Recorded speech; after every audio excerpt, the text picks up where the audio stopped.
আল্লাহর নবী আপনারা যেরকম মা বোন বসে আছেন ধৈর্য ধরে বসে থাকেন, বিষয় দিকে একের পর এগিয়ে যাচ্ছে, নতুন নতুন কথা শোনাবো আপনাদেরকে। তো আল্লাহর নবী যেরকম ইসলাম প্রচার আমরা এখন করার জন্য বসে আছি, আপনারা শুনছেন। আল্লাহর নবী এরকম করে ইসলাম প্রচার করতে পাননি, ম্যাক ছিল না, বক্তা ছিল না, তার ছিল না, হেঁটে হেঁটে ইসলাম প্রচার করেছে। আজকে ওই ইসলাম কত কষ্ট করে আমাদের সামনে এনে দিয়েছে, বুঝতে পারলেন তো? তো আল্লাহর নবী যখন ইসলাম প্রচার করার জন্য বাড়ি থেকে বের হয়েছে, এই সময় আবু জেহেল, আবু লাহাব, উতবা, সাইবা, এই উমার, এরা সব একটা বিরাট চক্রান্ত মিটিং চালু করেছে। কি করে নবীকে মেরে ফেলে দেওয়া যায়, কি করে নবীর গার্দানকে ছুটিয়ে দেওয়া যায়, কি করে নবীকে পিস করে দেওয়া যায়। কে বলছে না রে একবার মারিস না, যদি যেমন তেমন করে মারিস আবার সে যেন পৃথিবীতে ফের চলে আসবে, তো একে এমন করে মারবো ইয়ার বংশ পর্যন্ত একে উঠিয়ে আমরা ফেলে দেব। বাঁশ যদি কেটে দিস রে তল থেকে আবার ফের মানুষ হয়ে যাবে, একে তল থেকে কপিয়ে কপিয়ে আর বংশ বুনিয়াদকে আমরা কেটে তাসনাস করে দিব। এরকম মিটিং চালু করব। তো এরকম বেঈমানদের মিটিং চালু হয়ে গেল। কে পারবি রে, কে পারবি রে মোহাম্মদের গার্দানকে ছুটিয়ে নিয়ে আসতে পারবি? কেউ দাঁড়াচ্ছে না, কারো ক্ষমতা হচ্ছে না, কেউ বলছে আমি পারবো না, কেউ বলছে পারবি। কে পারবি, কে পারবি বলছে, ওর নাম হচ্ছে আবু জাহেল কুত্তা। ওই আবু জাহেল বলছে কে পারবি? এই উমার দাঁড়িয়ে গেল, আমি পারবো। উমার দাঁড়িয়ে গেল, আমি মোহাম্মদের গর্দানকে ছটিয়ে দেব। তো তখন আবু জাহেল বললে যে ছুটিয়ে দিবে ওকে 100 উট পুরস্কার দেওয়া হবে। ওই 100 উটের মধ্যে সবচাইতে লাল উটের দাম 100, লাল উটের দাম বেশি, ওটাকে দেওয়া হবে। উমার তার বাড়ি নিয়ে চলে গেল কোথায়? রসুলের গর্দানকে ছোটার জন্য। মা বোন ভালো করে শুনেন, বন্ধুরে আমার, রাস্তায় জানো বিরাট লম্বারি তরবারি নিয়ে বাড়ি থেকে বের হয়ে গেল। এমন সময় রাস্তায় যেতে যেতে যেতে নাইম বিন আব্দুল্লাহর সাথে দেখা। বলছে ওমর তুমি কোথায় যাচ্ছ বলো, তুমি কোথায় যাচ্ছ বলো। তখন ওমর বলছে ও নাইম বিন আব্দুল্লাহ রে, আমি নবীর গার্দানকে ছুটিয়ে দেওয়ার জন্য বাড়ি থেকে বের হয়েছে। বলছে ওমর তোমাকে একটা এমন কথা বলবো রে, তোমার পায়ের আগুন মাথায় উঠে যাবে। বলো বলো বলো বলো, কি তুমি কথা বলবে? বলছে ভাই ওমর তুমি তো মোহাম্মদের গর্দনকে ছুটিয়ে দেওয়ার জন্য চলে যাচ্ছ, তুমি জানো কি তোমার বাড়িতে তোমার বোন, তোমার ভগ্নপদ, তোমার নিজস্ব লোক ওই মোহাম্মদ দিনকে মেনেছে। একবার পড়েন সুবহানাল্লাহ। বন্ধুরে এই যে ইসলামটা কত কষ্টের বিনিময়ে এসেছেন, আমরা তো কত শান্তিতে বসে আছি। বন্ধুরে ওমর কিন্তু বাড়ির দিকে রওনা হয়ে গেল, বাড়ির দিকে চলে গেল। দেখছে বাড়ির ভিতরে বোন এবং ভগ্নপদ কোরআন তেলাওয়াত করছেন। যিনি পড়াচ্ছেন তার নাম কি, যিনি কোরআনের রাইটার তার নাম কি তেলাওয়াত করাচ্ছেন, তার নাম হচ্ছে হযরত খাব্বাব।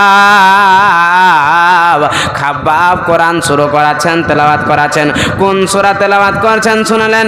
বিসমিল্লাহির রহমানির রহিম। তাহা মা আনজালনা আলাইকাল কুরআনা লিতাশকা। উমার আয়াতটা শুনে নিয়েছে।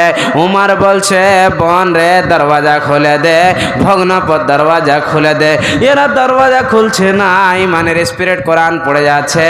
এমন সময় দরওয়াজা খুলে বন্ধুরে উমার তার বাড়ির উল্টো পিঠে ভগ্নপদকে মারতে শুরু করলো। মারতে মারতে বেহুশ করে দিল বন্ধুরে। উমার যেন তার ভগ্নপদকে বেহুশ করে দিল, মাথাকে ফাটিয়ে দিল, রক্ত ঝরঝর করে ঝরছে। বোনকে মেরে ফাটিয়ে দিল, দুইজন বেহুশ হয়ে গেল। দুইজন কি হয়ে গেল? বেহুশ হয়ে গেল।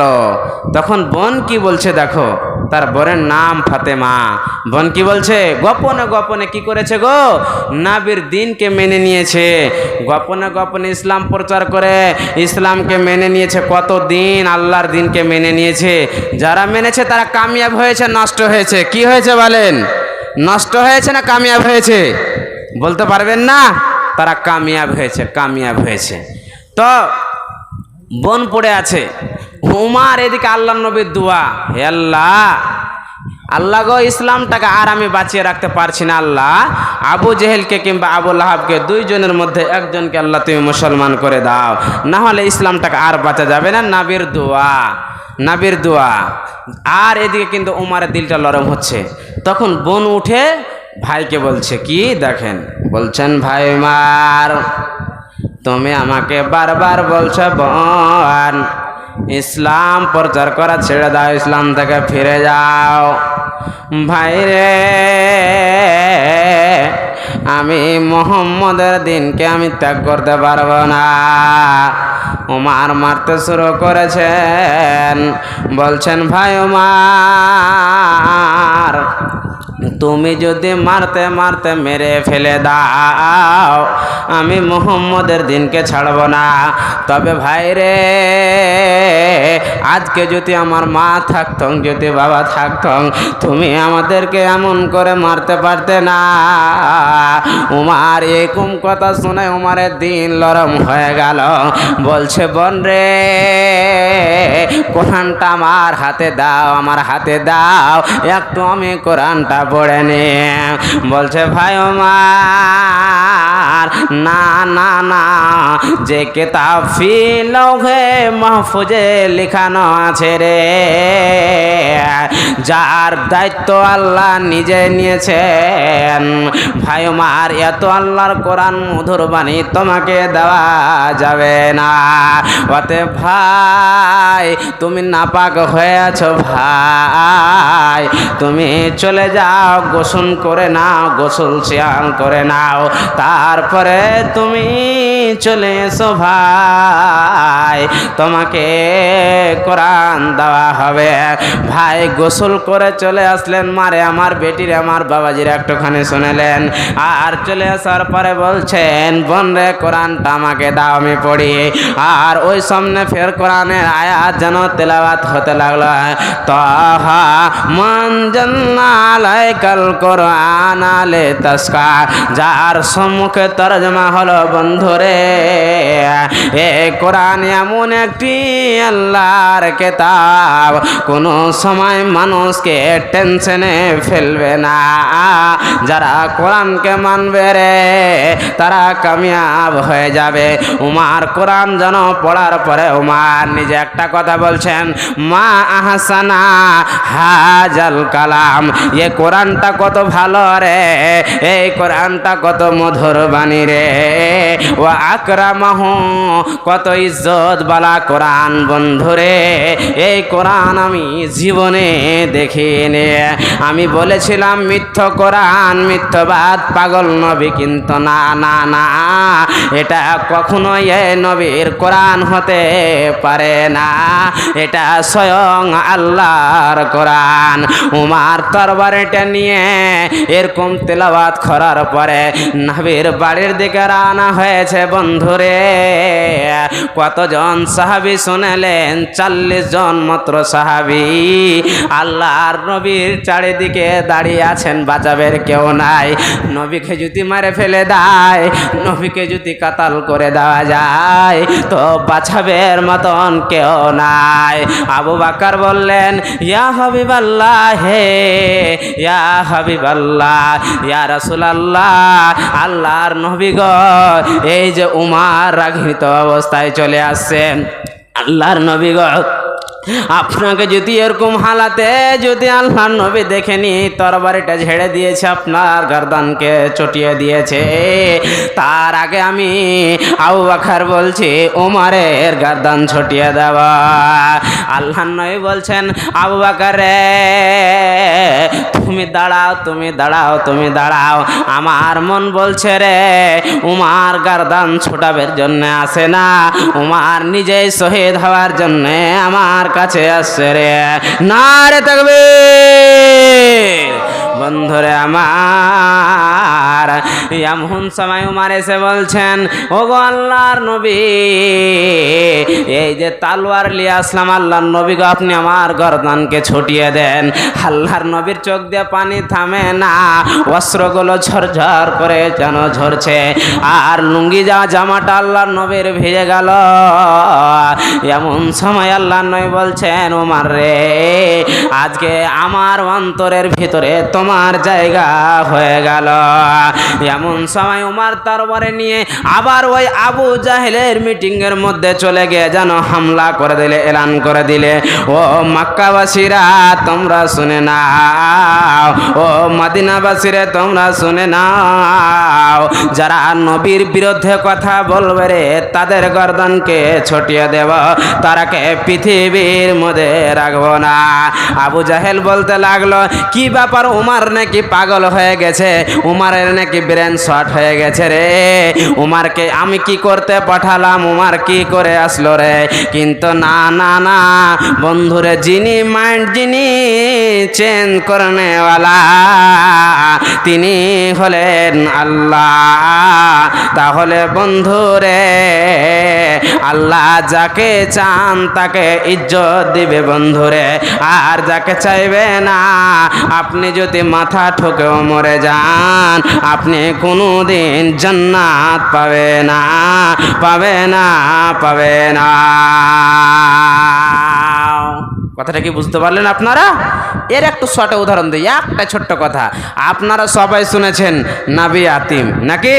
নাবি আতিম, বাবা মা দাদা কেউ ছিল না, তার বাবা এবং মায়ের দাদার মহব্বতটি তার চাচা আবু তালেবকে দিয়েছেন, যে আবু তালেব ছোট হওয়া থেকে নিয়ে পর্যন্ত বড় হওয়া পর্যন্ত, নবী হওয়া পর্যন্ত তার দেখভাল করেছেন, তার দেখলাক করেছেন। আল্লাহ তার নসিবে হেদায়েত কবুল করেননি। কথাটা কি শুনতে পেয়েছেন ভালো করে? হেদায়েত তো কবুল করেননি। নবী কাঁদছে মরার সময়, আল্লাহ তুমি আমার চাচাকে মুসলমান করে দাও, চাচা তুমি মুসলমান হয়ে যাও, চাচা তুমি মুসলমান হয়ে যাও। ওই আবু জাহেল মাথা মোটা গিয়ে হাজির হয়ে গেল। মাথা মোটা আবু জাহেল বলছে, ভাই তুমি শেষের সময় বড় ভাই, তুমি আমাদের এই শেষের সময় তুমি মোহাম্মদের দিনকে মানে নিবে।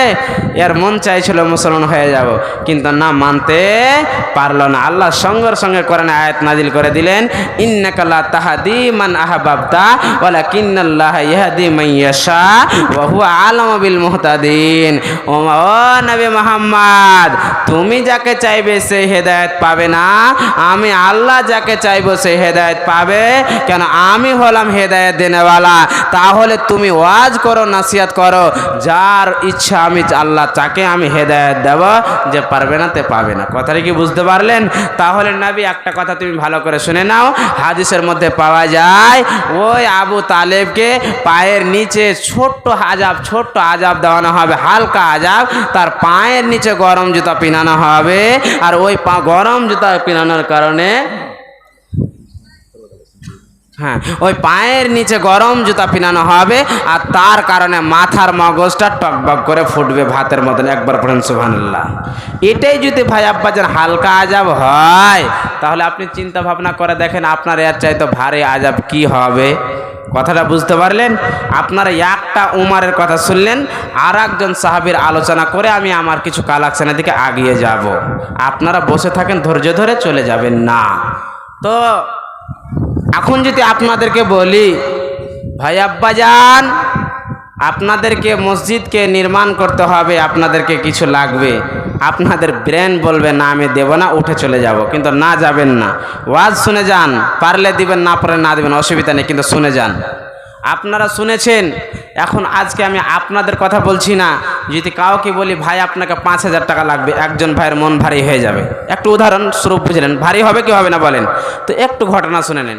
আজকে আমরা টাকা পয়সা দিয়ে একটা মসজিদকে নির্মাণ করতে পারছি না, রাসূলের জামানায় জান দিয়েছেন, জান, বুঝতে পারলেন তো? জান দিয়েছেন। তো জানের কথা পরে বলছি, ইমানকে মজবুত করার জন্য একজন সাহাবীর ঘটনা শুনেন। তার নাম কি বলতে পারবেন? বলছি আমি, হযরতে বেলাল, হাবশি বেলাল। এর একটু শর্টে ঘটনা শুনিয়ে আমি আমার কিছু কালেকশনের দিকে আগিয়ে যাব। আপনাদেরকে নেওয়ার আগে কিছু আমি দিয়ে যাব, তাহলে জানে আপনারা কিছু জিনিসটার উপরে চলতে পারেন। শুনেছেন হযরতে বেলাল, হাবশি দেশের বেলাল। কোন দেশের বেলাল গো? হাবশি দেশের।